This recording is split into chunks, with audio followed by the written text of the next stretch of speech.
Les damos la bienvenida nuevamente al Auditorio Leonardo Fabio de la Biblioteca del Congreso de la Nación. Hoy daremos comienzo al segundo encuentro del primer Congreso Mundial Violencias hacia la Infancia y la Adolescencia.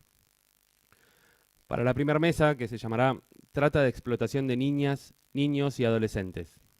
Les informamos que hubo una modificación respecto del programa original. La señora Susana Trimarco no podrá asistir a este congreso por cuestiones de salud.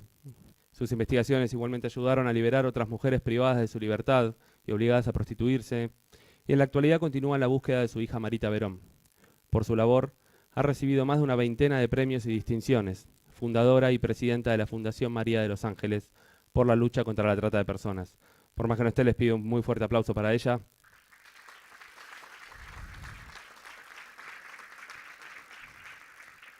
En representación de su fundación se encuentra el doctor Agustín Araoz Terán. Él es abogado penalista, desarrolla allí las siguientes actividades: toma de denuncias a víctimas o potenciales víctimas de trata de personas con fines de explotación sexual, querellante en la justicia federal en las causas penales por trata de personas, capacitación a fuerzas de seguridad provincial y nacional, miembros del Poder Judicial y Ministerio Público Fiscal Nacional y Provincial, charlas de prevención y sensibilización a escuelas e instituciones de la sociedad civil, ponencias en diversos congresos, asesor y consultor en trata de personas con fines de explotación sexual. También se encuentra presente en esta mesa Elena Arce. Ella es abogada, investigadora, escritora, asesora responsable del área de migraciones e igualdad del trato del Defensor del Pueblo en España, autora de libros y artículos acerca de extranjería, minoridad y migración, Universidad Loyola, Andalucía. También se encontrará presente la licenciada Viviana Caminos, que ya en un momento está llegando.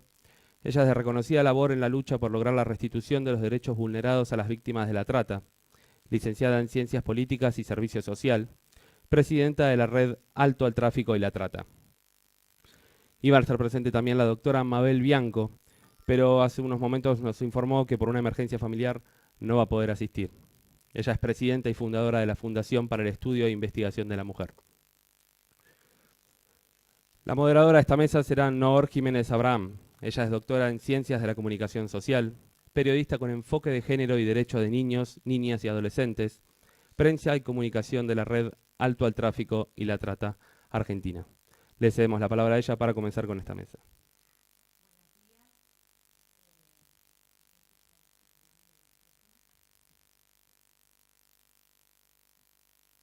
Muy bien, un detalle. Esto pasa cuando vamos en vivo. Estaba apagado.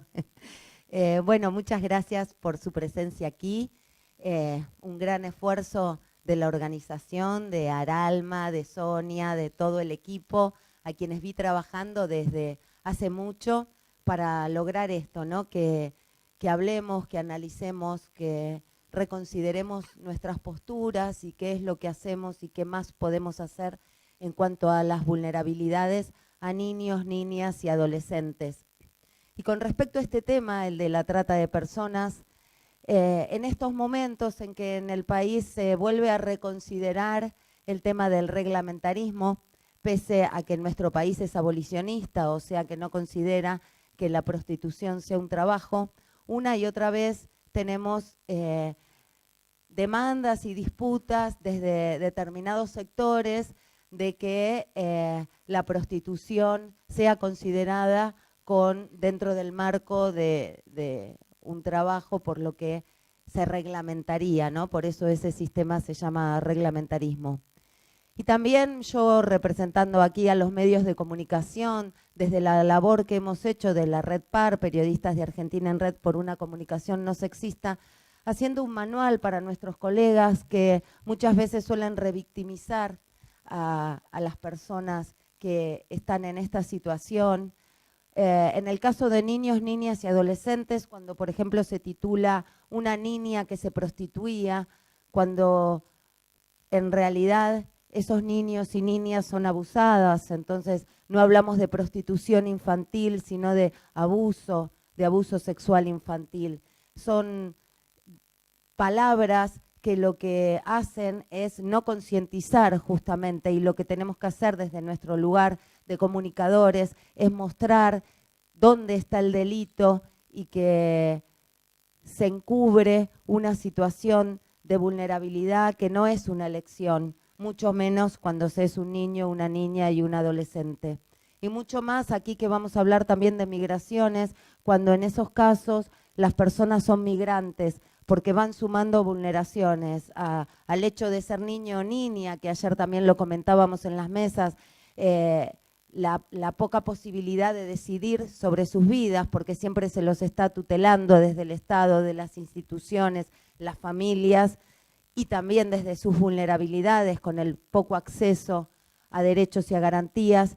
A eso se le suma la vulnerabilidad de ser migrante. Por eso en esta mesa confluyen varias de esas vulnerabilidades y estas expertos y expertas que están aquí para hablarnos desde el trabajo de campo, desde el trabajo académico y desde el trabajo de poner los pies en el barro directamente para dar la mano y ayudar a salir de estas situaciones, porque ese es el mensaje que sí se puede salir. Por eso también desde el periodismo hablamos de personas en situación de prostitución o personas en situación de trata, para mostrar que es solo un estado y que de esa situación se puede salir, que no es definitiva. Bueno, muchas gracias y entonces damos lugar a Elena, la primera de las ponentes.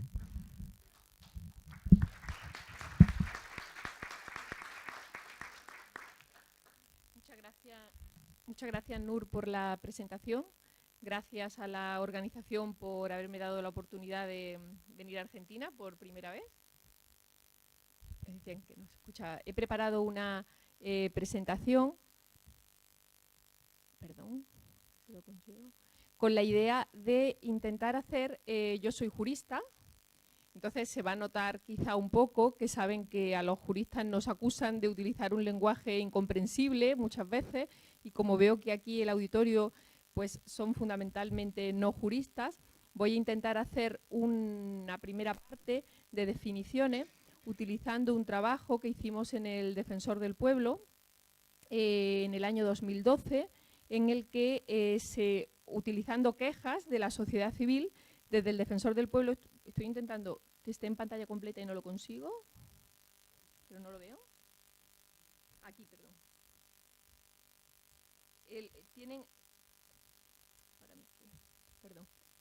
El informe de que les hablo es un informe que está en la página web del Defensor del Pueblo, a su disposición. Es un informe que habla de la realidad de la trata de seres humanos en España, pero tiene un apartado, un capítulo, en el que se enfoca la trata de seres humanos desde la perspectiva de género, con la dimensión transnacional y con el enfoque de vulneración de derechos humanos. Por eso creo que, aunque se refiera lógicamente a la realidad española, les puede interesar la primera parte del informe, que lo tienen a su disposición, como les digo, en la web de la Defensoría, que es defensordelpueblo.es.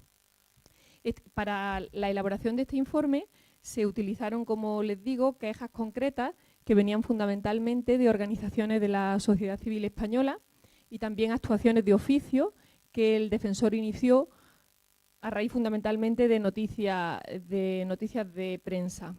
El informe estuvimos casi 2 años elaborándolo y se redactaron unas conclusiones y se formularon unas recomendaciones a las distintas administraciones con competencia en materia de trata.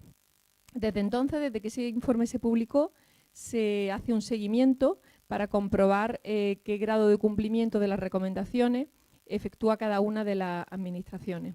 En materia de menores, en concreto de niños y niñas, desgraciadamente las conclusiones fueron bastante desalentadoras. Como veremos más adelante, es algo no solo que ocurre en España, sino que en general el principal problema que tienen los niños y las niñas víctimas de trata en el mundo es la falta de datos fiables y la dificultad para identificarlos. Pero antes de entrar en la identificación, como les decía, me parece importante ponernos de acuerdo en la definición, en qué es la trata. Quizá en este auditorio, en el que no hay una mayoría de juristas, no ocurre tanto, pero en juristas que se suponen que saben de lo que hablan, casi todos y todas, cuando decimos trata, al menos en Europa ocurre mucho, el apellido que se le pone a trata es trata de blancas. Todavía en medios de comunicación en España es relativamente frecuente hablar de trata de blancas, lo que no deja de ser una broma de mal gusto, en España en concreto, en el que, lógicamente, hay víctimas de trata blancas, pero muchas de ellas no son precisamente blancas, pero nos da a pensar de qué realidad hablamos. Esto jurídicamente tiene mucho sentido, es muy importante conocer de qué hablamos, desde el punto de vista jurídico, insisto, para no confundir la trata con otros delitos. Pero la trata no es solo un delito. Eso ha sido uno de los grandes logros de las convenciones internacionales más recientes, en las que se tipifica la trata no solo como un delito, sino como una grave vulneración de los derechos humanos. Esto quiere decir mucho, porque si solo fuera un delito, como veremos ahora, es un delito muy difícil de probar. Los elementos del tipo son muy difíciles de probar, y eso explica en parte la dificultad que hay para conseguir condenas a los tratantes y la identificación de víctima en el sentido del derecho penal, para la que de hecho es una víctima de esa grave vulneración de los derechos humanos. Por eso es muy importante tener en primer lugar claro que, con independencia de que se pueda demostrar o no que una víctima de trata es una víctima de un delito, es muy importante que desde las otras disciplinas, desde los no juristas, se sea capaz de identificar de manera correcta a una víctima de trata como víctima de vulneración de los derechos humanos. Efectivamente, también es un delito, y para que se dé ese delito se tienen que dar 3 elementos.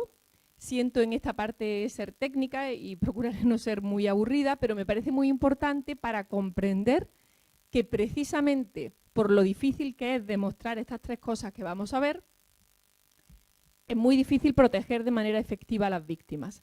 Para que se pueda considerar que una persona es víctima de trata de seres humanos, internacionalmente se considera que se ha de demostrar que existen estos 3 elementos: que a la persona se la capta, se la transporta, se la traslada, se la coge, se la recibe, a través de uno de estos medios: la amenaza, el uso de la fuerza, el fraude, el engaño, el abuso de poder, con un fin, que es obtener el consentimiento de una persona para explotarla, y explotarla en una de estas formas que ven al final: prostitución ajena u otra forma de explotación sexual, trabajos o servicio forzado, esclavitud o prácticas análogas a la esclavitud, servidumbre o extracción de órganos.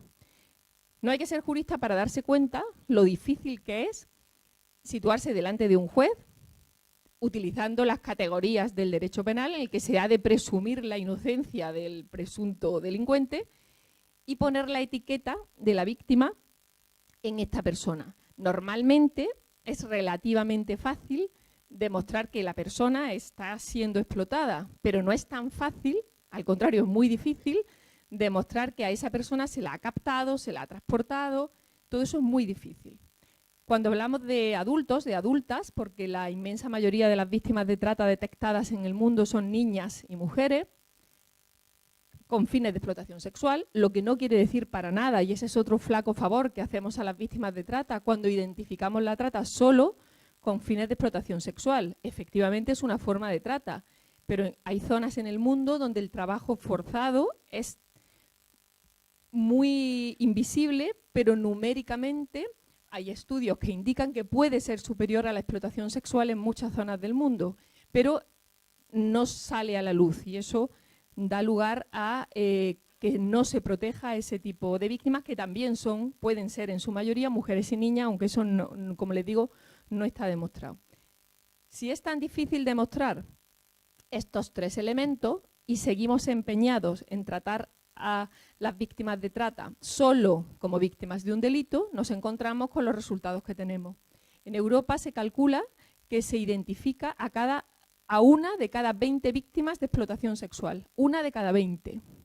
Quiere decir eso que hay 19 que son víctimas de trata, pero no se puede demostrar que se dan estos 3 elementos.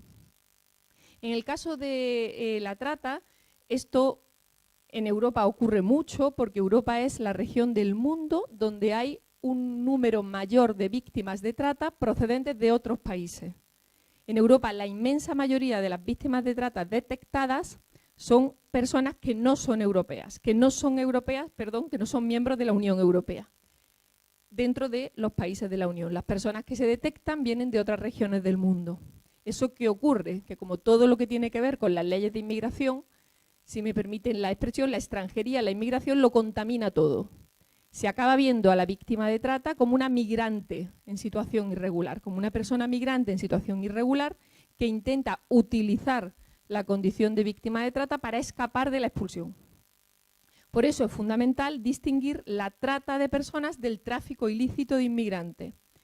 La primera, que parece un chiste, pero no lo es, el primer motivo por el que en España en concreto ha estado mal tipificada el delito de trata es porque se tradujo mal del inglés. La trata en inglés es trafficking y el tráfico en inglés es smuggling. En España se tradujo mal y hasta el año 2010 se confundía el tráfico con la trata. Aunque la policía hacía bien su trabajo, intentaba hacerlo bien, al llegar a juzgarlo era muy difícil condenar por tráfico a un tratante, porque en realidad se le estaba tratando como un traficante de inmigrantes cuando en realidad era un tratante. Para que se hagan una idea, en España esto no se tipificó correctamente en el Código Penal hasta diciembre de 2010. Por tanto, hay ahora muy pocas condenas, a pesar de que, como les digo, hay una realidad de trata evidente. Por eso quiero analizar brevemente, porque me parece interesante, esto no es de lo que les voy a intentar explicar. Estas categorías no son de la realidad española, sino que es un consenso internacional, la diferencia entre trata y tráfico. Primero, el consentimiento.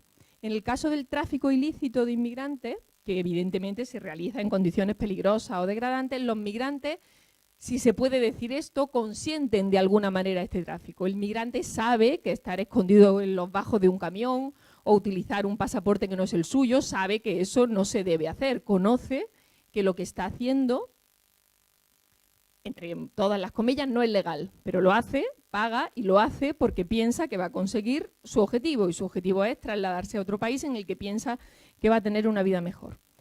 Las víctimas de trata, por el contrario, nunca lo han consentido, o si lo hicieron, inicialmente ese consentimiento ha perdido todo su valor por la coacción, engaño o abuso de los traficantes. Eso es fundamental. Y los juristas, sin otros profesionales, no podemos mostrar esto a un juez. Es fundamental comprender que el consentimiento que presta la víctima de trata al inicio es irrelevante. Y ahí es muy importante el trabajo de los psicólogos, trabajadores sociales, que nos ayudan a comprender a los juristas que cuando esa mujer, esa niña, dice que sí sabe, que sí quiere lo que quiere decir ese consentimiento. Eso es muy importante. La explotación. En el tráfico ilícito, esa explotación, que sin duda la hay, termina con la llegada del migrante a su destino. En tanto que en la trata, esa explotación persiste durante todo el tiempo. Desde un punto de vista práctico, las víctimas de trata en general están mucho más afectadas y son objeto de muchas nuevas formas de explotación cuando llegan al lugar de destino. A diferencia de los migrantes en situación irregular, su relación con el traficante suele acabar cuando la persona llega al país de destino. Y por último, la transnacionalidad, que eso es muy importante. En esta zona del mundo, en América, esto no causa tantos problemas prácticos porque hay mucha trata interna. En Europa esa confusión es muy fácil. La transnacionalidad, el hecho de mover a la persona de un país a otro, es lo que diferencia el tráfico de la trata.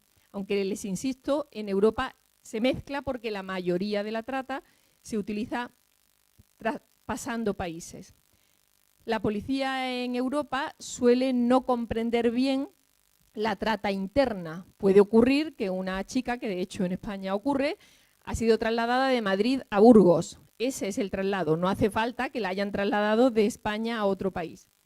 Como eso en Europa es más difícil de ver, normalmente esos tipos de trata en Europa quedan invisibilizadas. Y como bien decía Nura, además cuando son menores de edad, pues ya hablamos de la prostitución infantil y ya lo mezclamos todo, que allí también ocurre. Entonces la transnacionalidad es un elemento imprescindible en el tráfico de inmigrantes. Para que haya tráfico, pues hay que moverse de un país a otro, pero no a la trata. La trata puede ser perfectamente dentro del mismo país. Solo basta trasladar a la persona de un lugar a otro, aunque sea dentro del mismo país. Y esto es importantísimo, porque si se confunde, se invisibiliza la trata. La trata de niños y niñas es distinta a la de adultos y esto no se conoce, y como no se conoce, los propios operadores jurídicos no lo aplican.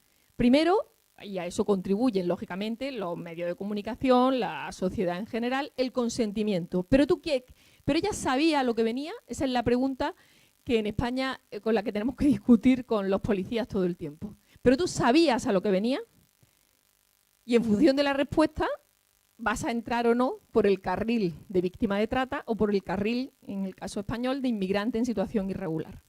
El consentimiento en los menores de 18 años es irrelevante.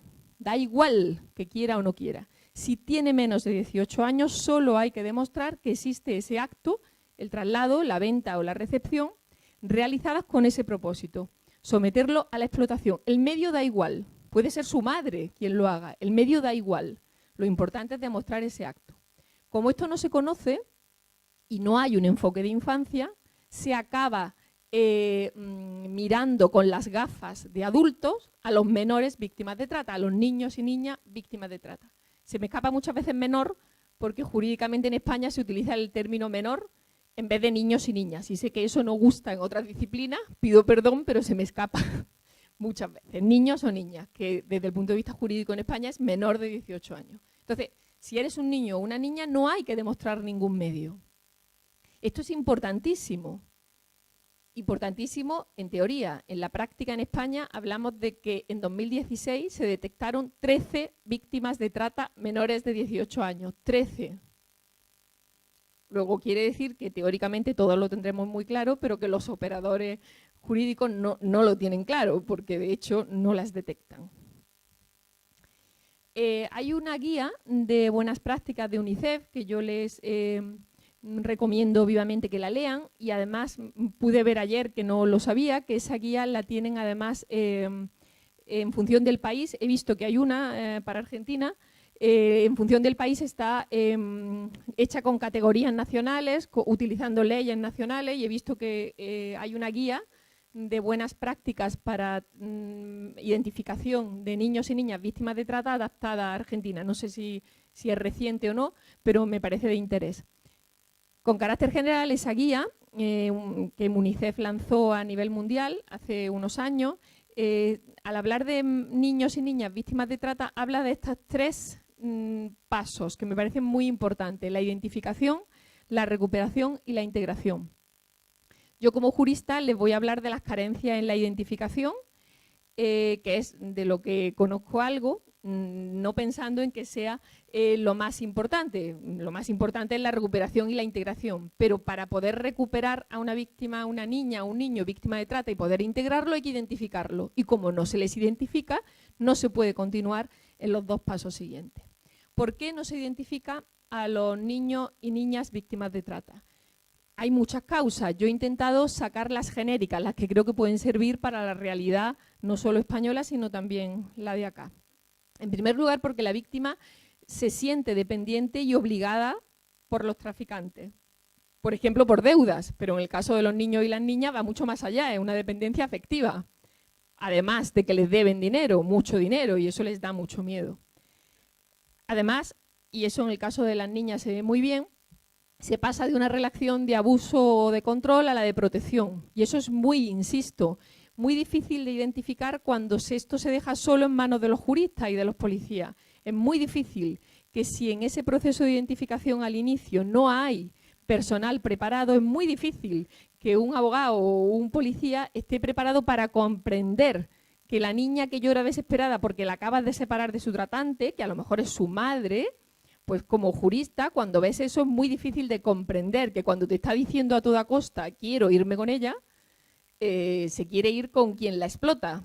Y si no hay personal especializado desde el inicio, no jurista, que sepa interpretar lo que esa niña dice, pues acaba ocurriendo que se la acaba entregando al tratante.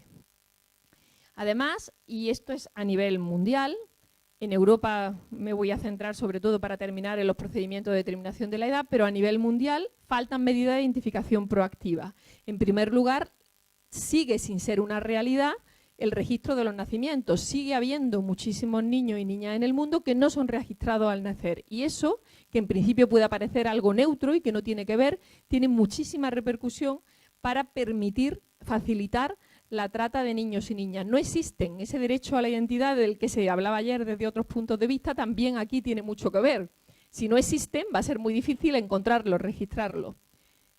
No existe un registro internacional de niños desaparecidos y explotados y además, y con esto ya termino, los procedimientos para determinar la edad. Si tú no eres reconocida como niña o niño, si no se te reconoce que tienes menos de 18 años, se te va a mirar con las gafas de adulta víctima de trata. Se te va a pedir que expliques el consentimiento y cuando hablamos de migrante en situación irregular, se te va a mirar con las gafas de inmigrante en situación irregular y no se te va a proteger como niño o niña.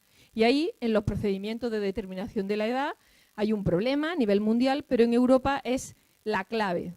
No se las consideran menores de edad y como no se las considera menores de edad, no se las protege. Por eso, este informe, que también lo tienen en la página web de la Defensoría del Pueblo de España, hicimos este informe monográfico sobre las técnicas para la determinación de la edad. Y en el informe hay un capítulo específico en el que se intenta explicar el impacto que tiene para las víctimas de trata menores de edad el no identificarlas como tales. Entonces estas niñas, sobre todo, acaban en centros de internamiento para extranjeros y de ahí son expulsadas, porque son adolescentes que no tienen certificado de nacimiento y que muchas veces son ellas mismas las que mienten sobre su edad. Saben que si dicen que tienen menos de 18 años, van a acabar en un centro de protección de menores, desde donde van a ser visibles y al ser visibles van a ser más difícilmente explotadas por las mafias.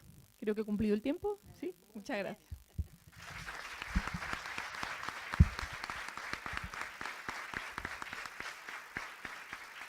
Un modelo de panelista, una modelo de panelista. Bueno, Viviana, tu turno. Ahí tenés un micrófono. Bien, buenos días a todos y todas. ¿Cómo les va? Bueno, escuchando acá a la compañera de España, nosotros tenemos una realidad muy distinta, por eso tenemos también que explicarlo, porque no se quedan con la idea de que nuestra legislación es la misma que la española y la verdad que hemos zafado, por suerte, del protocolo de Palermo y su definición totalmente discriminatoria entre víctimas mayores y menores de 18 años. El problema no era tanto con las menores porque nosotros, con nuestra ley anterior, en el año 2008, teníamos claramente esta cuestión de que si eras menor de edad, en todo caso no tenías que explicar, esta cosa de explicar que fuiste reclutada a través de secuestro, engaño, coacción, etc. Gracias a Dios en el año 2002 hemos modificado esta ley luego del fallo de, acá está la Fundación María Los Ángeles Verón, el juicio de Marita Verón, y en la Argentina no hay que probar el consentimiento. No hay que probar el consentimiento ni en cuestiones de trata, no hay que probar el consentimiento ni en cuestión de facilitación de la prostitución, promoción de la prostitución y explotación de la prostitución. En todos casos, siempre porque hemos, la experiencia, y en mi caso, al haber entrevistado miles de víctimas, no solamente en el trabajo mío de organización, sino también como directora de un programa de rescate a víctimas de trata, lo tengo claro, la cuestión esta del discurso armado, ¿no?, de parte de las víctimas, donde es muy difícil en el momento del allanamiento, en el momento de la primera entrevista, que es clave, es crucial, porque luego hay que ver si hay una segunda entrevista, es clave esta cuestión de entender, yo siempre digo, la primer voz de una víctima no es la propia voz, es la voz del torturador, es la voz del reclutador, del prostituidor, del tratante, porque ha justamente introyectado, y más sobre todo en las cuestiones de niños, niñas y adolescentes, con la cuestión afectiva, está muy presente, ha introyectado justamente la sumisión, la explotación, y no se consideran víctimas. Entonces hace falta como más tiempo, y mucho más tiempo luego, para poder empezar a trabajar con esa persona esta cuestión de considerarse víctima. También coincido, yo leyendo muchas cosas también de Europa, ellos tienen esta cuestión del tráfico y trata, y hay que enseñar en la facultad la diferencia entre tráfico y trata, no es un problema nuestro. Nosotros tenemos un 50% de nuestras víctimas que son argentinas, y que en el caso de las extranjeras son países, sobre todo, digamos, Paraguay, digamos, lindantes, donde muchas de esas víctimas incluso vienen, digamos, no vienen en forma ilegal, cruzan con sus documentos, son pocos casos donde hay una cuestión de ingreso ilegal de tráfico, ¿no?, de personas. Entonces el tema de, yo no, la verdad que en la capacitación que yo doy jamás vuelvo al tema de tráfico, trata porque no nos interesa. Nuestras víctimas son latinoamericanas, son argentinas. En Europa las víctimas son de afuera. Son extranjeras, son de América, son de Asia, son de África. Nosotros tenemos nuestras propias víctimas, hay mucha trata interna. Y voy a empezar a ver si tengo un PowerPoint. Quería mostrar un dato para mí preocupante. Me voy a parar, si me lo permiten, para así. Se llama reparación. Vamos a la otra.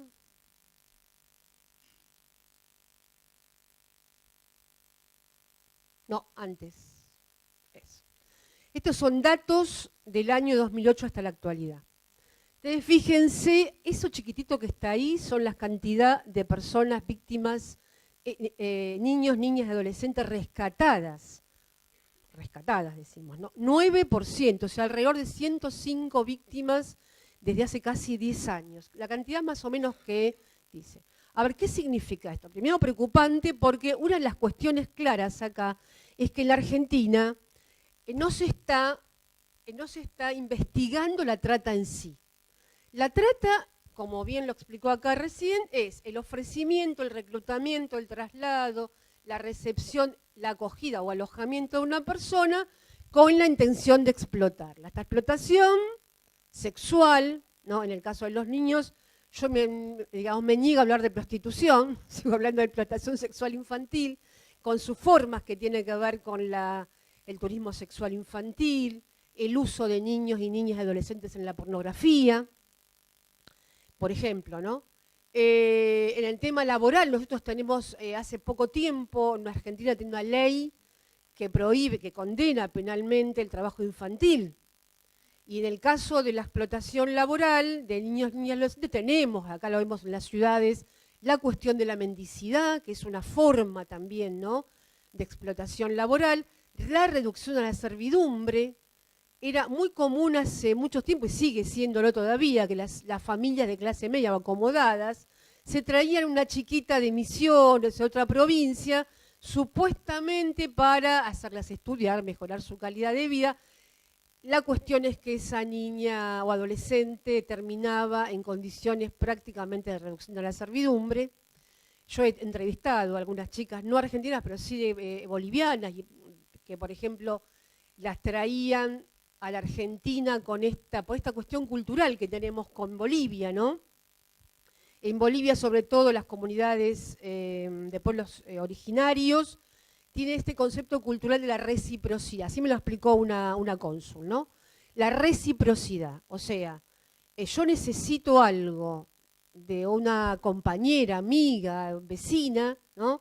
A lo mejor le hice un favor y me debe como reciprocidad otro favor. Muchas veces aparece, me acuerdo, una chica de 16 años que había venido a la Argentina, a la zona del sur de la provincia de Buenos Aires, supuestamente para cortar verdurita, porque la comadre de su mamá, porque la hija se había separado, necesitaba una chica que la ayudara, le pidió por favor que le diera una mano y que mandara a su hija, y ella, a pesar que no se quería por esa cuestión de obligación, vino y terminó en condiciones de reducción a la servidumbre, ¿no? Esa es una de las cuestiones. Un problema preocupante es, primero, que no se está investigando la trata en sí, sino que estamos rescatando cuando ya pasó todo. Por eso yo siempre digo que para mí toda explotación sexual infantil es trata. Porque, a ver, yo no puedo creer que no haya ningún niño, niña, adolescente que no ha sido reclutado en su momento por estas cuestiones, sobre todo de carencias afectivas, ¿no?, y socioeconómicas en su familia de origen. Una jueza de Chaco me dice, es trata. Yo discuto con otros jueces federales, para mí no hay explotación sexual infantil, son todas condiciones de trata, porque hubo un reclutamiento, siempre hubo un reclutamiento. Entonces, para mí, yo tomo como una cuestión de trata. Y el segundo problema es que no solamente no se está investigando la trata así, sino la trata consumada, es que encontrar, a ver, no tanto identificar, sino encontrar a estos niños, niñas y adolescentes requiere una investigación, porque no circulan por los lugares comunes. Es difícil que uno vaya a un prostíbulo y se encuentre con una niña de 11 años. A algún cliente tal vez, alguno con cierta conciencia, no creo que haya mucho con mucha conciencia, pero tal vez alguno vaya y denuncie diciendo que hay una niña en ese lugar y entonces esto origine un allanamiento o alguna cuestión que intervenga la fuerza de seguridad y luego la justicia. Circulan por circuitos muy clandestinos, muy privilegiados. Yo me acuerdo en una época en Corrientes, donde en una capacitación con la hermana Marta Peloni, en ese momento en el hotel mismo donde estábamos, veíamos subir por las noches a 3 chicas, subían al hotel, que tendrían, le digo, 12, 13, 11 años, y cuando el otro día fuimos a hablar con la gente de Fuerza de Seguridad y a contar esa situación, nos decían, bueno, acá viene mucha gente a pescar, mucho turismo interno que van a pescar, así como el turismo carretera, ¿no? En Córdoba, por ejemplo, vienen a pescar y, a ver, son los propios padres a veces quienes ofrecen. Por eso también en la Argentina penamos el ofrecimiento. Hemos incluido en el año 2012 la acción de ofrecer. No solamente reclutar ya, sino también ofrecer. El ofrecimiento está penalizado y, bueno, se ofrece niños y niñas y o vienen, por ejemplo, turistas de otro país a la Argentina sabiendo ya en qué hotel, qué empleado le va a suministrar a algún niño o niña dentro de a veces chicos que están en situación de calle o, como dije anteriormente, los propios padres son quienes ofrecen. Por lo tanto, este es un dato preocupante. Tenemos que reclamar un mayor esfuerzo de parte de la Fuerza de Seguridad y la Justicia en la investigación de lo que es la trata infantil. Y también esta cuestión de los jueces, considerando la explotación sexual infantil también como una forma de trata. Bueno, vamos a pasar al otro. Bueno, acá un poco la definición, yo te dar la definición, que es para definir, digamos, qué entendemos por niño, niña y adolescente víctima de trata, que el que ha sido ofrecido, reclutado, trasladado, recibido, acogido, alojado en algún lugar, con la intención de explotación que dice. La mayoría, digamos, ¿cómo ocurre el reclutamiento de un niño que no siempre es secuestro? Uno a veces cree de que son secuestrados. No siempre es secuestrado. Yo me acuerdo 2 casos para contarles. Uno, una niña que luego ya de adulta la tuve contacto, pero ella contaba que a los 11 años queda en situación de calle porque su padre se va y la deja sola en un lugar. Ella anda deambulando por la calle y encuentra a una persona, una mujer que era vendedora ambulante y que le da esta cuestión que necesitaba de afecto y protección, ¿no? Sentirse abandonada. Le dio afecto y protección, la llevó a su casa, la acompañaba a vender, pero también él siempre dice, yo me acuerdo cuando me peinaba. Eso es algo que tengo fijado en mi memoria. Yo tenía el pelo muy largo, y ella me peinaba y en ese momento me hablaba. Y me decía que bueno, que yo tenía que aprender a ser fuerte, a defenderme en la vida, que estaba sola, que ella me iba a enseñar cómo fortalecerme, cómo defenderme en la vida, y que la forma que esta señora encontró para fortalecerla y defenderle en la vida era iniciarla en la prostitución, que así tuvo su inicio en la prostitución, ¿no? Y me acuerdo también otra situación de un allanamiento, una chica que en ese momento tenía 18 años nada más, de origen paraguayo, pero también me decía algo así como pena, ¿no? Me dice, ¿pero lo van a llevar preso a él? Pero sí es bueno. Digo, ¿por qué es bueno? Porque yo cuando tenía 12 años, me dice él, y andaba por ahí en la vida, me drogaba todo, él me ayudó, él me protegió, él me trajo a un lugar que tenía otro lugar así, y yo me pude quedar ahí a ejercer la prostitución. Entonces, esta confusión que vamos a ver, vamos a pasar a la otra. Bueno, la otra. Esta confusión, primeramente de parte de la víctima, ¿no? Que confunde esta cuestión que tiene que ver, que a veces que vienen toda la seducción de regalos, ¿no? Dinero, a veces en efectivo que empiezan a darle, como una forma de captarla. Drogas. La droga hoy es una cuestión muy importante de captación. Muchas chicas y chicos también terminan ¿no? O bien en la prostitución infantil, o bien en la cuestión también de soldaditos de los narcotraficantes, por una cuestión de la droga, ¿no? Lugar, también digamos como favores, porque me dejó quedarme en su casa, porque me alimentó, ¿no? Esta cuestión siente como que están en deuda con esa persona. Protección, a veces chicos en la calle, alguien que los protege para que el resto no los agreda, o en la familia, cuando hay violencia dentro de la familia, que suele haber en muchas familias, ¿no? Donde esta persona como que sirve de protección, y que debe ser compensada. Esta es la idea a veces en los niños adolescentes, que deben compensar estos favores, estos regalos que los tratantes, ¿no?, hacen. Y en los victimarios, me acuerdo el caso de Ali Caquinán, ¿no? Ali Caquinán, el allanamiento ahí y su juicio, ¿no?, en Ushuaia, donde el proxeneta se quejaba y decía, pero si éramos una familia, si trataba como una familia, comía conmigo en mi casa, ¿no? Esta cuestión de creer que han sido compensados. Que bueno, yo le ayudé, en realidad fue porque estaba mal en la casa y todo, y le di un favor, lo ayudé, estoy ayudándola, y esta cuestión de que es un acto voluntario. En los niños ustedes saben que nuestra ley es clara, no hay, pero también los adultos, no hay consentimiento posible, porque fundamentalmente hay una cuestión en nuestra ley donde los vicios del consentimiento son agravantes, no se exige para ser víctima que haya que aprobar estos vicios del consentimiento. Hay una cuestión básica que es situación de vulnerabilidad, aprovechamiento de una situación de vulnerabilidad. Eso es muy importante. Yo siempre a los equipos de asistencia, cuando tienen que armar informes para las fiscalías, una de las cuestiones que les aclaraba era: tienen que claramente en el informe poner detalladamente los indicadores de vulnerabilidad. Porque eso es muy importante. Porque no en todas las provincias de nuestro país, ustedes saben que ni todos los jueces tienen el mismo criterio.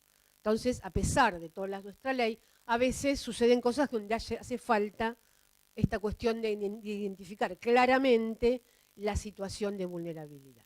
Quedan 5 minutos, Vivi. Sí, bueno, eso voy rápido. Facilitada por factores, yo puedo hablar una hora, pero bueno, perdónenme.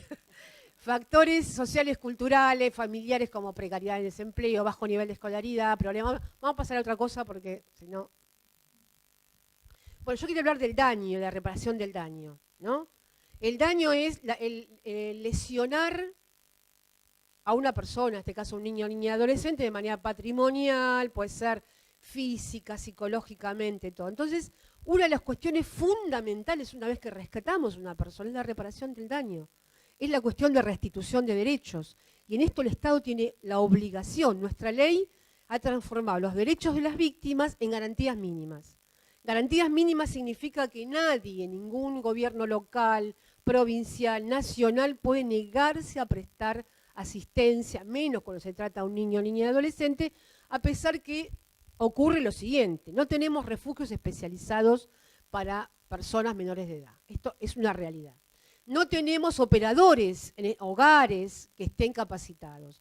Hay muy pocas, y aparte a veces los capacitamos, pero a veces duran poco.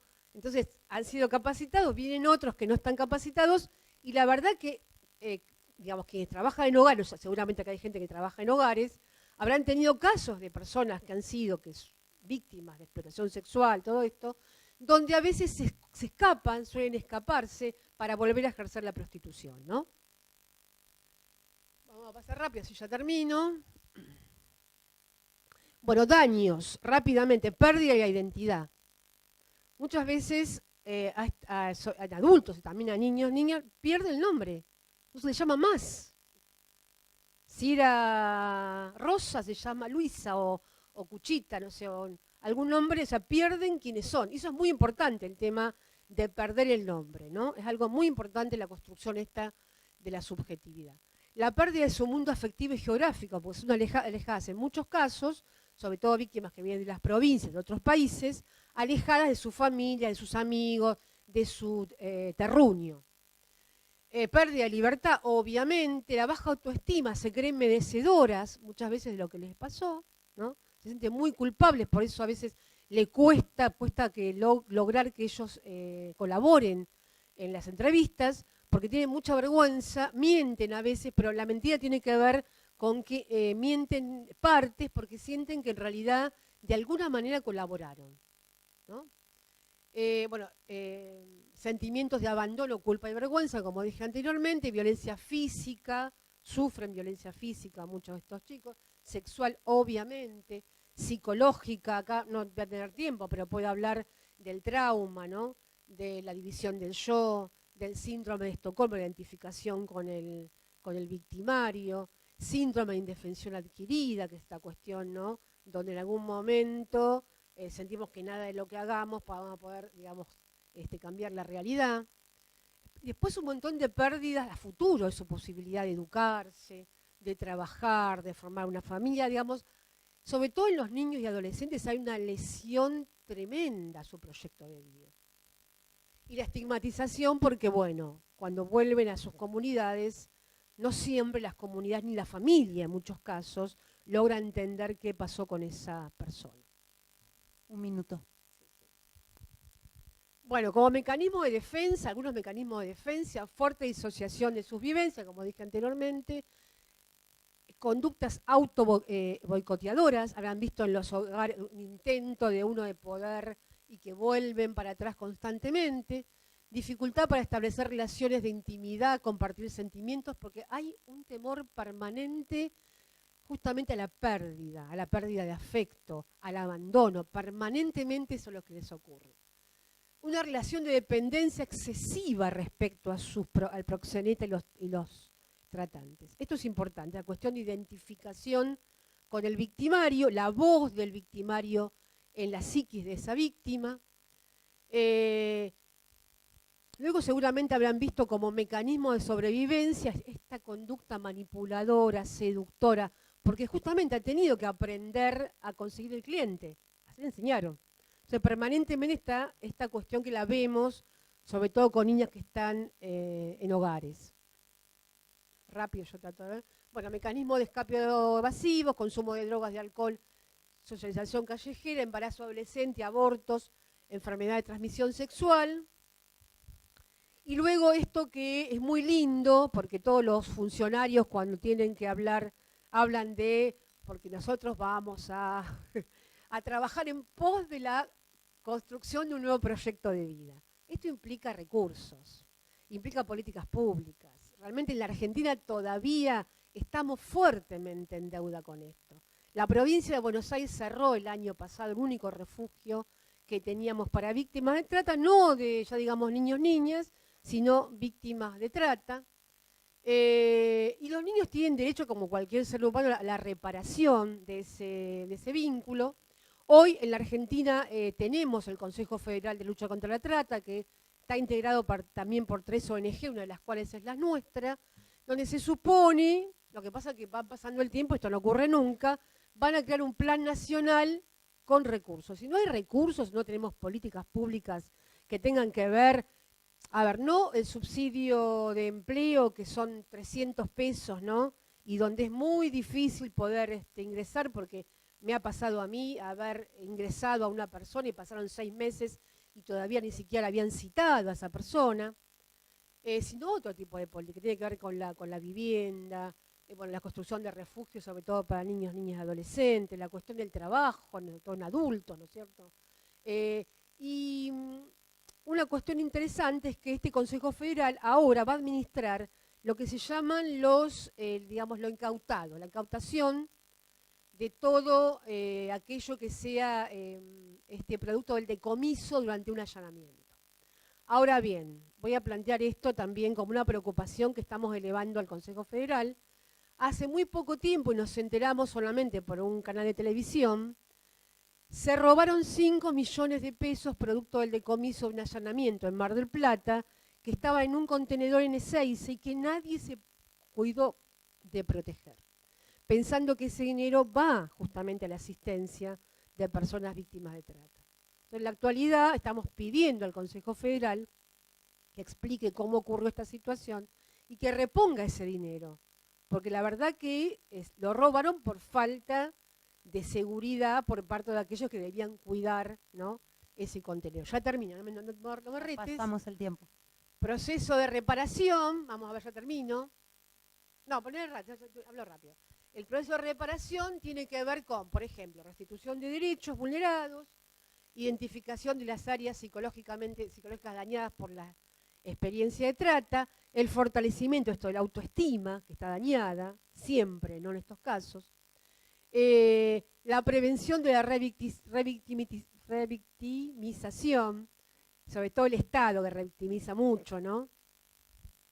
Y luego ya lo último es esto, que tiene que ver garantizar servicios básicos, como dije anteriormente, procesos de inserción y mantenimiento en el sistema educativo, programas de recreación, juego, deportes y actividades expresivas que combinen el juego con el aprendizaje, trabajo con las familias de origen, en el caso que sea posible, porque hay familias que son entregadoras de estos niños, y esta cuestión final, que es lo que deberíamos lograr, que la víctima se convierta en sobreviviente. Bueno, eso es. Y hay una foto ahí, última.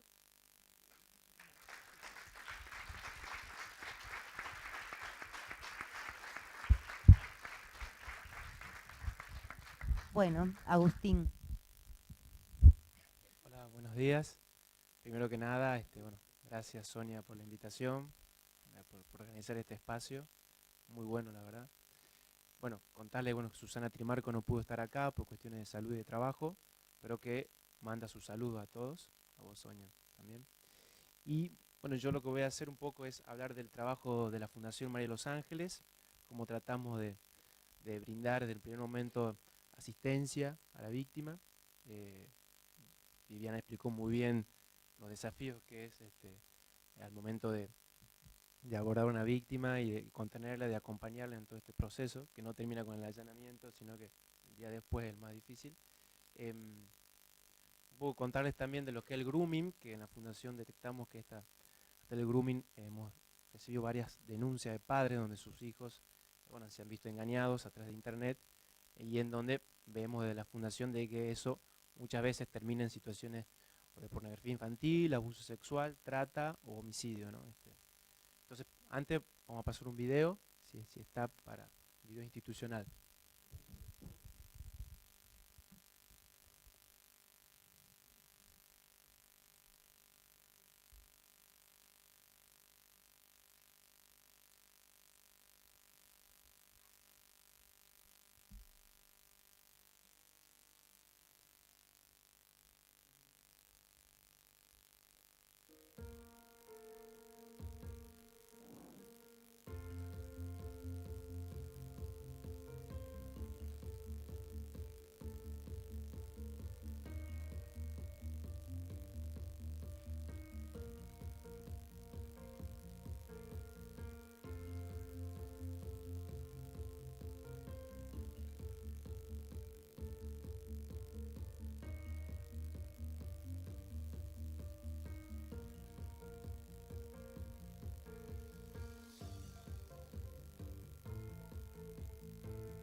Bueno, entonces este video un poco era para introducir lo que la Fundación hace. La verdad que bueno, hablar de lo que hacemos, bueno, la verdad que sabemos que hay mucho por hacer, por ahí ser autorreferente de contar, pero creo que es importante por ahí si hay alguna organización acá o algún referente social que pueda conocer el trabajo que hacemos y después poder acercarse a nuestra oficina y poder trabajar, ¿no? ¿Verdad que, quiero hacer un pantallazo.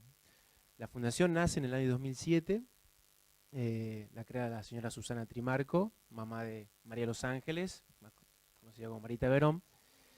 La historia un poco creo que muchos la conocen. Marita Verón, una joven de clase media, que fue raptada por una red de trata de personas que operaba en el norte del país. Esto que yo digo ahora, red de trata que operaba en el norte del país, lo conozco con el diario del lunes, pero hubo toda una situación previa donde primero en el año 2012 desconocía en absoluto un poco la trata, estaba muy invisibilizado.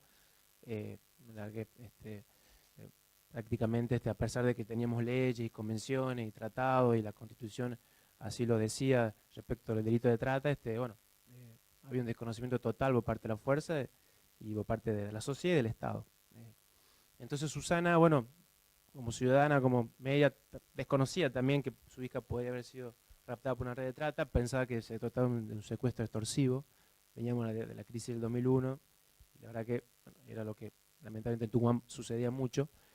Y bueno, Susana, bueno, adentrándose en la investigación de la causa, preguntando, bueno, con su espíritu y con su personalidad fuerte, bueno, fue recaudando información, exigiendo a la Fiscalía, a la Fuerza de Seguridad que realicen las medidas de prueba, junto con su esposo, con su marido Daniel, también participó activamente en la búsqueda. Susana, bueno, todo el tiempo estas denuncias que a medida que ella veía las irregularidades que el sistema presentaba a la hora de buscar una persona, bueno, ella las fue denunciando fuerte en los medios de comunicación, eso le dio una visibilidad y una protección también.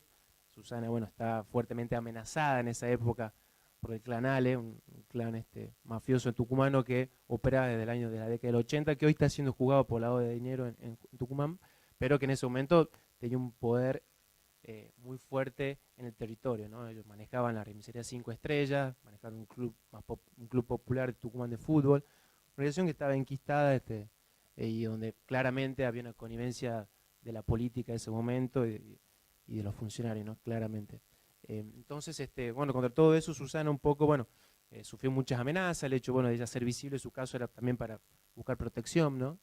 Atento a lo que ella, como trabajadora, ama de casa, iba descubriendo, iba denunciando y por suerte no quedándose ante la respuesta negativa y ante el dolor, sino haciendo de eso con su nieta Micaela en brazos, exigiendo a la Fiscalía que la busque a su hija, ¿no? Entonces ella tuvo que, bueno, ir contra este sistema prácticamente y bueno, pudo ir mostrando y por suerte hubo funcionarios y fiscales que, bueno, como lo hay que decirlo, honestos y trabajadores, que bueno, tomaron también la iniciativa y pudieron iniciar la acción donde se fue develando esta red de trata que operaba en el norte, ¿no? Bueno, Susana en ese búsqueda de su hija, en ese acompañar a las fuerzas muchas veces a los allanamientos, especialmente en la ciudad de La Rioja, donde por testimonios se tenía la certeza de que en uno de los prostíbulos del clan Medina, Marita había sido explotada sexualmente. En esos allanamientos Susana iba en el medio encontrando mujeres, víctimas, que por supuesto el Estado en ese momento no existía un programa de rescate, no existía una ONG, no existían fuerzas federales o fuerzas de seguridad capacitadas, el delito no existía prácticamente, en el sentido no estaba tipificado. Entonces, bueno, Susana fue, asistiendo a esas mujeres, ¿no? Esas víctimas que iba rescatando, haciendo lo que podía como madre, dándole cariño, afecto. A raíz de esto es que surge la necesidad entonces de crear una ONG en donde se pueda empezar a hacer un abordaje más profesional, más sistemático y más de largo plazo a las víctimas de trata, ¿no? Entonces es así que en el 2007 se crea la Fundación María Los Ángeles, donde trabaja un equipo interdisciplinario de abogados, psicólogas y trabajadoras sociales. Son 3 áreas interdisciplinarias donde se aborda cada caso con cada profesional del área, ¿no? de la Fundación. Entonces, también somos querellantes ante la Justicia Federal Tucumana. Nos ha tocado estar en juicios orales, en donde hemos podido, a partir de un trabajo, yo por ahí me voy adelantando, pero de interdisciplinario con los otros organismos del Estado. Nosotros hemos organizado una mesa de trata institucional en Tucumán, en donde tratamos de organizarnos con las fuerzas de seguridad, con el Ministerio Público Fiscal, con el juzgado, con migraciones, lo que tiene que ver el abordaje al momento de que se hace un allanamiento, cómo intervenir. Hay protocolos, por supuesto, pero de la letra al hecho hay una distancia grande, entonces importante. Sabemos que como ONG o como una sola fuerza no puede, una sola organismo no puede abordar esta problemática. Entonces es así que la Fundación participa en una mesa de trabajo en donde se elabora cómo intervenir ante los casos que se van sucediendo en la provincia y para poder hacer un trabajo bueno, que realmente sea interdisciplinario, integral, ¿no? Entonces, es ahí que la Fundación con esta mesa y con su trabajo ya interno es que brinda asistencia integral a las víctimas de trata, ¿no? Siempre articulando con el Estado, o sea, bien, mal, pero tenemos que articular con el Estado porque son ellos los primeros responsables de brindar la asistencia a una víctima. Nosotros como ONG venimos a complementar ese trabajo. Entonces, como les decía, con este equipo interdisciplinario, brindamos capacitaciones también a Fuerza de Seguridad, al Ministerio Público Fiscal, damos charlas en escuelas, colegios, toda organización que nos invite, vamos con nuestros equipos. Contamos también con un refugio para víctimas de trata, en donde allí hemos alojado a muchas víctimas, y en donde con nuestro equipo y también siempre vía oficio judicial alojamos a las chicas, ¿no? Actualmente hemos cerrado un convenio con el gobierno de la provincia de Tucumán para también ese espacio que está, que muchas veces, a veces no hay víctima, entonces está ahí para usarse.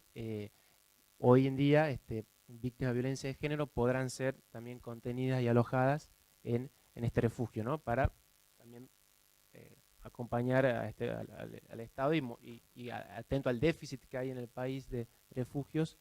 Entonces complementamos con el Estado tucumano en ese aspecto, ¿no? Como les decía, la Fundación articula permanentemente con el Estado, así que hemos creado una mesa de trabajo. La Fundación cuenta con un jardín maternal también para los hijos de las víctimas, para los niños, en donde bueno, van a doble turno. Hay un equipo de docentes especializado en donde ellos ahí reciben a los niños, les dan merienda, les dan almuerzo, de manera tal que las víctimas que asistan a los procesos de asistencia de la Fundación puedan concurrir y dejar a su niño en un ambiente donde se le brinda también afecto, cariño, que creo que es fundamental que el círculo de la familia, que la familia y que la víctima pueda recibir, ¿no? Y sentir el acompañamiento de una institución, ¿no? Y poder acompañarla también a distintos trámites ante el Estado. Nosotros con nuestras trabajadoras sociales también todo lo que tiene que ver con los distintos recursos que por ahí del Estado pueden haber como asignaciones o subsidios, tratamos de acompañar para que esos trámites puedan, por supuesto, siempre autonomía y empoderando a la víctima, no caer ahí en un asistencialismo, sino un trabajo, como cada caso es diferente y se trabaja con el equipo para poder realmente acompañar a la víctima y no caer en un asistencialismo y en una cronicidad que de repente no ayuda, ¿no? Yo por ahí voy tirando temas, pero es mucho. También la Fundación cuenta con un centro de desarrollo comunitario en el Virgen del Huerto, en la zona periférica de Tucumán. Este centro comunitario, bueno, también allí hay muchísimas problemáticas también de droga y de violencia. Bueno, allí la Fundación va una vez a la semana a dar charlas, a organizar a la comunidad, a los vecinos, distintas actividades, festejar desde el Día del Niño o un Año Nuevo, una Navidad, tratar de estar con la gente ahí. ¿Por qué? Porque ahí hay unas viviendas que en su momento fueron dadas a la Fundación para las víctimas de trata, ¿no? A través de un convenio que se hizo con el Instituto Provincial de la Vivienda, hay un barrio ahí, una serie de chicas tienen su vivienda hoy. Entonces, tratamos también de seguir con el acompañamiento de esas chicas, ¿no? Ya, por suerte, muchas ya reincorporadas a la sociedad, bueno, pero todavía con problemáticas de distinto estilo, ¿no? Entonces, es que también estratégicamente se puso el centro comunitario en ese barrio para seguir acompañando a estas víctimas, ¿no? Ya no víctimas, sobrevivientes, como dice Viviana. La fundación cuenta con 3 sedes: Córdoba, la primera en Tucumán, perdón, que nació en el 2007 hasta la actualidad, Córdoba en el 2012 y la sede de Buenos Aires. Nosotros estamos en calle Arenales 1805, lunes a viernes, para que quien quiera acercarse o acercar alguna consulta, están abiertos nuestros canales de comunicación. Por último, contarles que tenemos muchos proyectos desde la Fundación también, que tienen que ver con el empoderamiento de la víctima, que tienen que ver con seguir impulsando las causas penales. La Fundación aborda los 4 ejes de la ley: asistencia integral, capacitación, prevención y sanción. Lo pongo yo en ese término. Sanción, que por ahí, bueno, también es muy importante que la víctima pueda ver que sus tratantes hayan sido condenados, ¿no? Y pueda haber, y eso es lo que está en debate, un resarcimiento y una indemnización, ¿no? Por eso, ojalá que el Consejo y este Fondo de Reparación a las Víctimas se concrete, porque realmente, por ejemplo, el año pasado, en un juicio por trata, logró la Fundación que se decomisaran 2 inmuebles de una red de trata en Tucumán, y bueno, hasta el día de hoy ya está con sentencia firme, pero hasta el día de hoy esos inmuebles todavía no pueden ejecutarse a favor de las víctimas, ¿no? Entonces, ir más allá de la condena penal, que la víctima también, y eso es una tarea muy difícil, puede accionar civilmente contra sus tratantes. Un caso de Alica es ejemplar, impresionante el antes y el después que generó el testimonio de Alica y su lucha. La verdad que es muy bueno, porque es avanzar hasta un reconocimiento pleno e integral de la víctima, ¿no? No quedar en el allanamiento, en el rescate, y después el empedramiento y el resarcimiento. Es un largo camino y por eso hay mucho por hacer, ¿no? Y ojalá que el Estado pueda, de las políticas públicas, animar estas cuestiones, ¿no? Bueno, por último, para cumplir con el tiempo de la organización, vamos a proyectar un último videito de Susana y de Micaela, un spot de años anteriores, así que bueno, a disposición para las consultas, y la página web de la Fundación pueden ingresar, www.fundacionmedialosangeles.org. Ahí van a ver las direcciones, las 3 sedes, los teléfonos, para poder con ustedes trabajar, ¿no? Y trabajar en territorio y estar ahí, ¿no? Bueno, muchas gracias por su atención.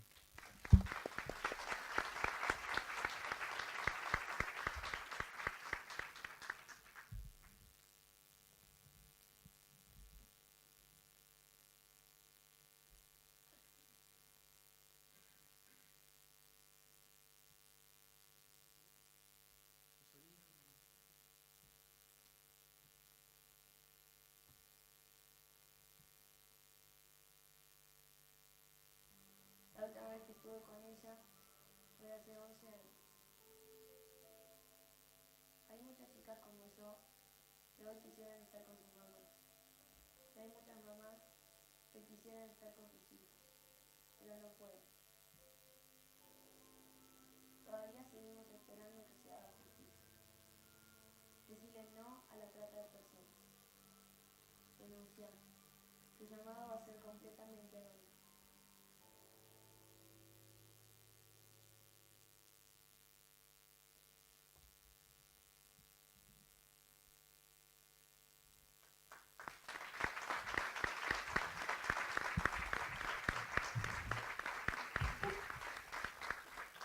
Bueno, muchas gracias a los panelistas. Como un punteo de las manifestaciones del panel, tenemos que, en orden de aparición de panelistas, que la trata no es solo un delito, es una grave vulneración de los derechos humanos.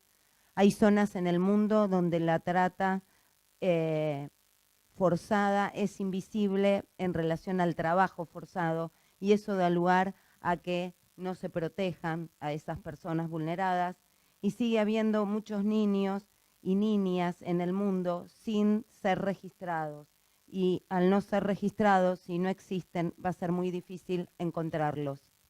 Desde el 2012 en Argentina, y en comparación con el sistema de España, no hay que probar el consentimiento. un 50% de nuestras víctimas acá en Argentina son argentinas y la mayoría no viene de forma ilegal.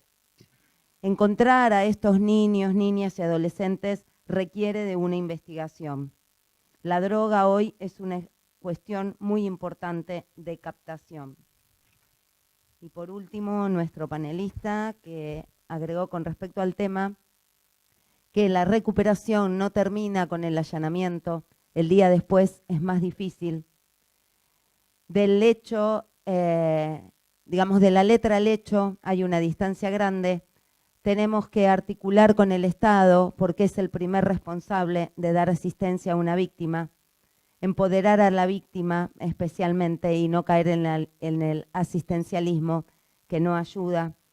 Es importante que la víctima pueda ver que sus tratantes han sido condenados. Y bueno, en relación al tema de las familias que ofrecen a sus niños, niñas y adolescentes, también tenemos que pensar que hablamos de familias vulneradas y que muchas veces esas mamás fueron también víctimas de explotación y de abusos. Abrimos ahora preguntas de parte de la audiencia. Sí, no sé si le...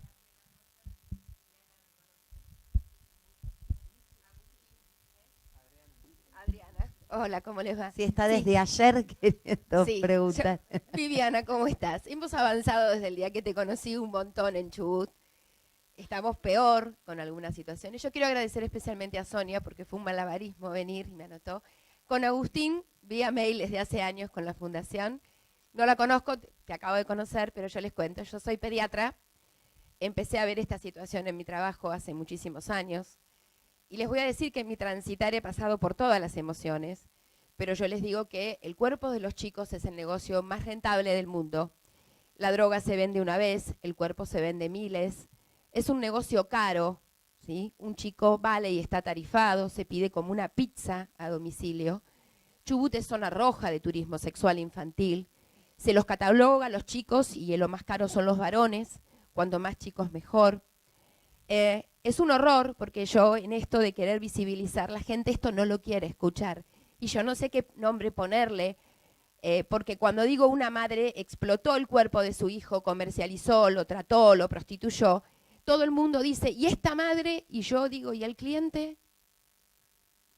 Y el cliente en Chubut es ministro, es juez, es de la cúpula de gobierno, es médico, porque apuntamos a los curas, pero yo los tengo colegas míos, es abogado, es psicólogo, es empresario, es de la pesca, tiene dinero, es caro y paga. Entonces, yo le tengo que pedir a esta persona, que no sé cómo llamarla, este cliente que no lo podemos hablar, porque la culpa es la familia vulnerada o el chico que no eligió que su cuerpo fuera vendido. Y la sociedad no lo quiere hablar.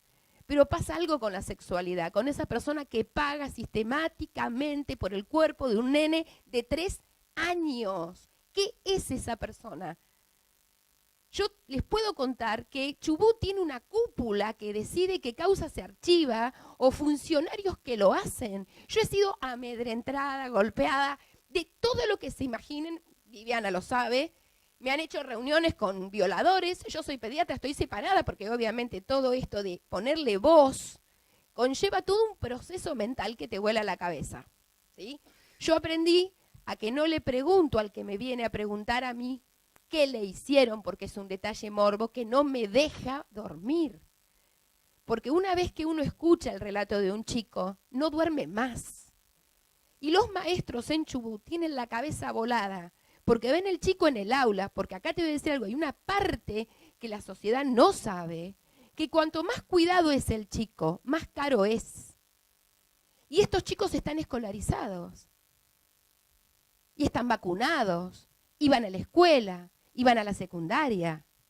Y si ustedes, yo tuve una reunión, pertenezco hoy a una ONG y trabajo en red con todos y todos me conocen, y voy cambiando la manera en que le voy poniendo voz a esto y voy tratando de articular. Yo tengo algunos intríngulis, o sea, ¿vamos a hablar todos acá de quién paga por esto? Porque este personaje en Chubut, de la sociedad de Chubut, es padre, es tío, es compañero mío de secundaria, está en la foto de toda la alta sociedad. y eligió sistemáticamente por años pagar por el cuerpo de nenes y nenas. Entonces, ¿yo a este funcionario le pido justicia? Yo tengo un problema con mis hermanos. Mis hermanos no me hablan porque tienen problemas sociales y tuvieron problemas laborales. Porque, Adriana, ¿cómo vas a sugerir que fulano de tal paga por sexo con un chico? La culpa es de la madre que lo entrega. O sea, la culpa nunca es del que cruelmente viola y ultraja el cuerpo de un nene, que lo destroza. Y esto es caro, y es el negocio del poder. Sí, sí.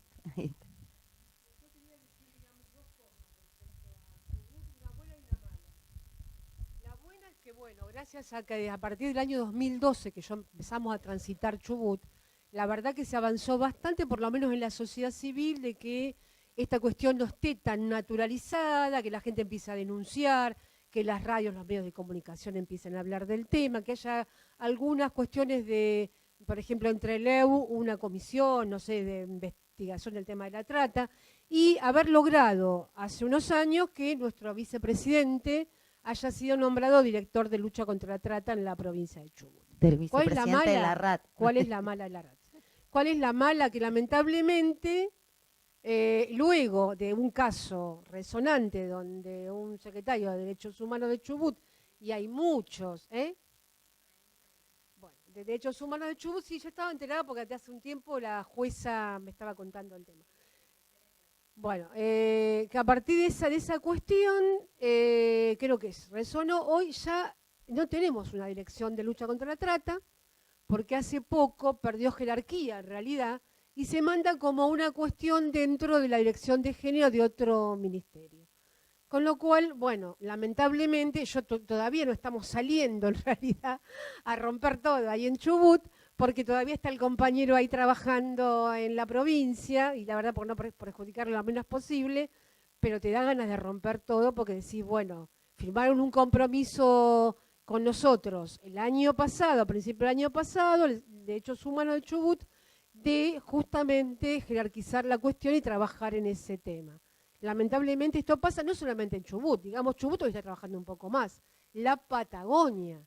La Patagonia fue históricamente un lugar naturalizado totalmente la explotación, la trata de personas, por esta cuestión de que van hombres solos, que la cuestión de la minería, patatín, patatán, la cuestión que cuesta mucho, cuesta muchísimo el sur. Y se lo van a decir a Lica, que en el juicio, donde yo participé todo el juicio de Alica, en Ushuaia, no solamente la sociedad no era sensible a lo que estaba pasando, sino que enjuiciaba a la víctima, sino que ponía en sospecha a la víctima, ¿no? La verdad, ponía en sospecha y la atacaba directamente porque había gente que en el juicio apareció con carteles que decía Alica miente. Lo que dice Adrián es muy real y a nosotros nos consta. Hace poco fue con un juez Bernardi. Nosotros estamos hoy asistiendo a dos de las niñas y ahí descubrimos en los hechos todo esto que vos estás denunciando. Así que felicitaciones, Adriana, y la verdad que seguí adelante.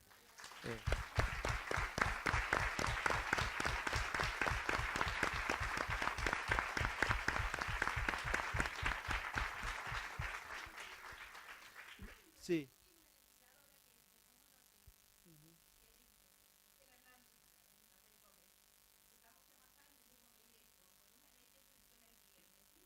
Bueno, justamente me iba a referir a eso, sí.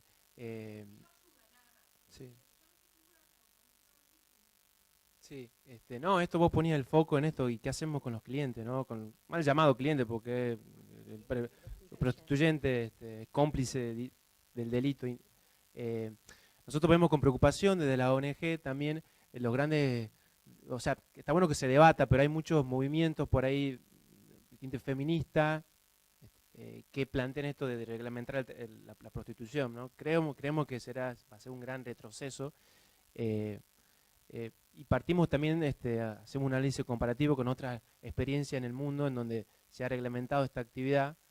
Primero empezó, Holanda, después siguió Alemania, Nueva Zelanda, y hoy lo que reportan estos gobiernos es un retroceso claro en el combate contra la trata, ¿no? Los fiscales tienen problemas a la hora de investigar con los sistemas estos reglamentacionistas, ¿no? Aparte sería reglamentar esta actividad, reglamentar la violencia contra el cuerpo de la mujer, lo cual creo que es inaceptable. Entonces, nosotros de la Fundación somos fuertemente abolicionistas y esperamos que el Estado argentino se anime a dar el debate de sancionar al varón prostituyente, ¿no? Para realmente decir que somos abolicionistas. Somos abolicionistas, pero a media, en el sentido de que todavía no mido contra la tercera pata de este negocio, que es la sanción del varón, del cliente prostituyente, ¿no? Por supuesto, esto hay que debatirlo, hay que hablarlo, hay un montón de posturas, y es verdad, la Red Party, hubo una organización que se expidió hace poco en la Comisión de Derechos Humanos. Sí, bien, con respecto a la cantidad de víctimas que mueren asesinadas, víctimas trans especialmente en la calle, y bueno, eso es un tema que también hay que empezarlo a trabajar y abordar, porque la verdad, porque hoy la víctima, nosotros la Fundación de Tucumán, tenemos casi 20 chicas trans que asistimos, que acompañamos, que muchas espontáneamente vienen a la Fundación por comentarios de amigas, y notamos cómo es un colectivo altamente vulnerable, desde el momento en que ni su familia, ni la sociedad, ni el Estado, ni nadie las integra, ¿no? Entonces creo que ahí también un desafío muy importante, pues en cada provincia, en cada ciudad sabemos de los colectivos trans que están Sí, y bueno, un delito invisibilizado. muy porque invisibilizado. Nadie se hace cargo. Nadie se hace cargo. Bueno, eso. No sé, Elena, si vos querés decir algo al tema. No. Bueno, vamos a dar por cerrada bueno, una pregunta, pero por favor que sea breve la pregunta, porque si no nos extendemos.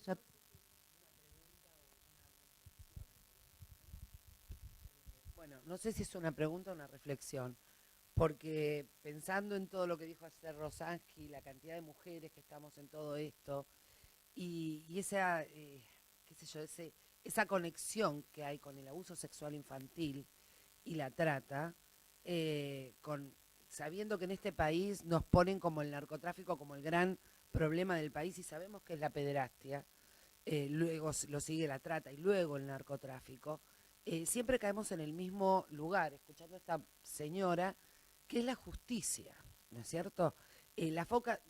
Yo tengo doble nacionalidad, hay casos terribles en España, hoy por hoy, por ejemplo, el caso de Juana Rivas, el caso de esta nena, ay, no me sale ahora, que es del sur, que fue asesinada y bueno, la están buscando no me acuerdo el nombre, bueno, no importa. Entonces yo digo, ahí hay un pozo ciego donde se va todo, que es el Poder Judicial, tanto en el abuso como en la trata, se sabe, hay como una industria paralela de abogados, peritos, psicólogos. Entonces yo creo que el cambio fundamental para dar un giro es un cambio en la justicia, porque tal y cual están planteadas las cosas, denunciar algo es como tirar a las personas a la jaula de los leones, ¿no? Entonces yo creo que desde el Poder Judicial primero hay que formar, hay que hacer un cambio, porque tal como está dada la estructura de poder hoy por hoy, es como luchar en vano, ¿no es cierto? Y también la ley es interpretativa y dar un giro y usar la empatía en el lugar del otro, que solucionaría, hay cosas que son como más básicas y fáciles. Estoy haciendo un seminario de derechos humanos en la infancia. Podés abreviar. Sí, ya está. Y digo, si nos retrotraemos en la historia, vemos que esto fue siempre, entonces es el momento de dar un giro y usar la empatía, ¿no es cierto?, sobre todas las cosas para que esto pueda avanzar. Bueno, gracias. No sé, Elena, si vos querés contestar algo, ya que no sé cómo. No. Elena, la niña, solamente por aclarar que quizá me he explicado mal, el consentimiento en la trata es irrelevante en cualquier país del mundo, porque si no lo fuera, incumpliríamos los convenios internacionales. Me refería a que la diferencia entre trata y tráfico, en el tráfico el consentimiento existe al inicio. En la trata, aunque existiera al inicio, ese consentimiento es irrelevante. Eso es lo que quería decir.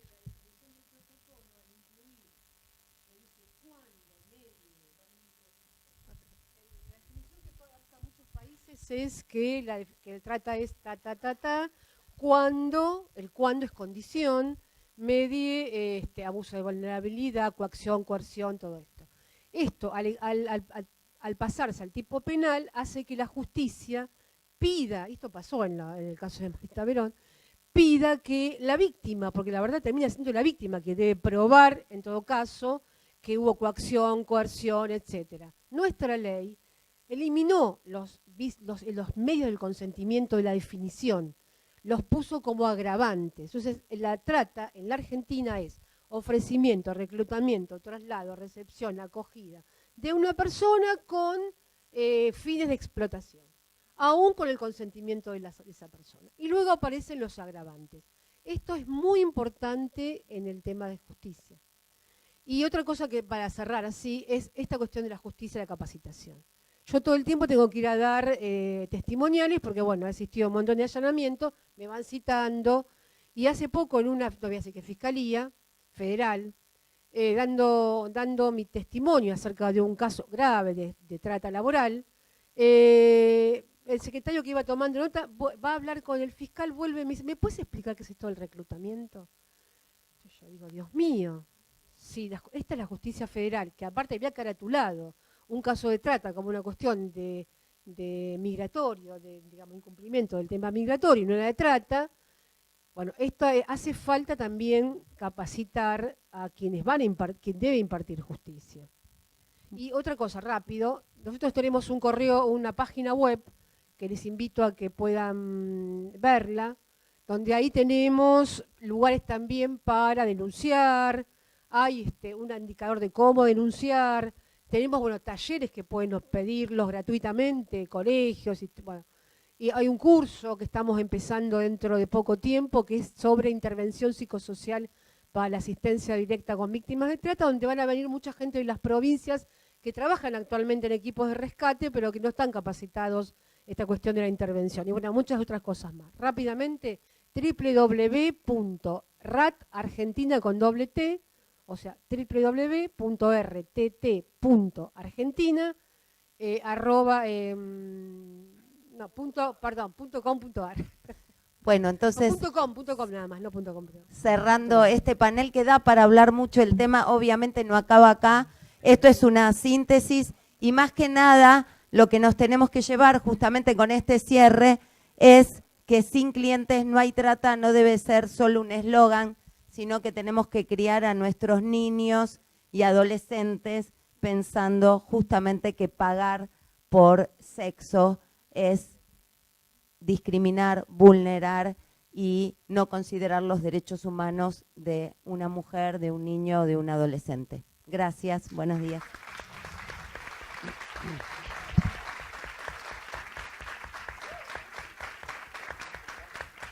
Agradecemos a la mesa de trata de explotación de niñas, niños y adolescentes.